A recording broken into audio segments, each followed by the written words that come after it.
L'info éco avec Capital. L'info pratique Capital concerne vos impôts locaux. Les valeurs locatives cadastrales qui permettent de les calculer sont revalorisées chaque année. Et bonne nouvelle pour les propriétaires, la hausse ne sera que de 0,2% en 2021. Une augmentation minime qui tient compte de la faible inflation de l'année dernière. Cette revalorisation s'applique aux bases foncières et à la taxe d'habitation sur les résidences secondaires. En revanche, le coefficient de revalorisation n'est pas pris en compte dans le calcul de la taxe d'habitation sur la résidence principale dont une minorité de contribuables devra s'acquitter cet automne. Pour rappel, la taxe d'habitation disparaîtra définitivement en 2023.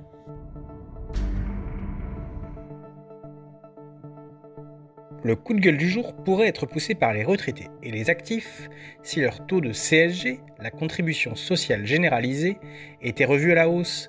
C'est en tout cas ce que propose la Caisse nationale de solidarité pour l'autonomie. La CNSA a été missionnée par les parlementaires afin d'émettre des préconisations pour le financement de la branche de la sécurité sociale dédiée à la perte d'autonomie créée en août dernier. Parmi les différentes pistes évoquées, ressort celle d'augmenter de 0,28 points la CSG. Une solution qui permettrait de dégager des financements supplémentaires pour la dépendance à hauteur de 4 milliards d'euros en 2023. De quoi notamment donner un coup d'accélérateur à la revalorisation des métiers de l'aide à domicile.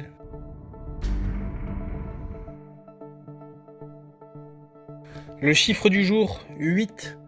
C'est le nombre de mètres carrés qu'il faut laisser entre chaque salarié pendant les déjeuners en cantine d'entreprise dès ce mercredi.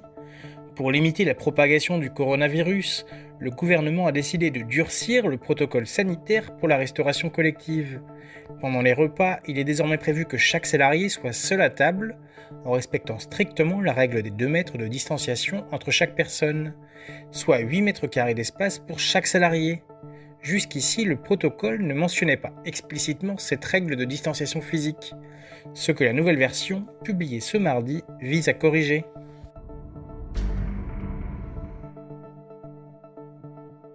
Et on termine par la plainte d'une femme des Côtes-d'Armor contre le département.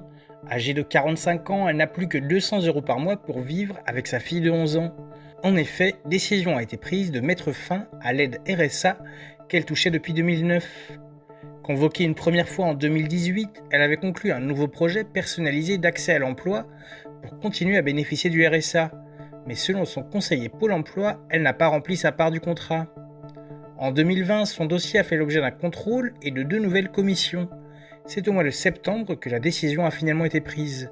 Mais pour son avocat, les droits de la mère de famille n'ont pas été respectés parce qu'elle n'a pas été convoquée par recommandé.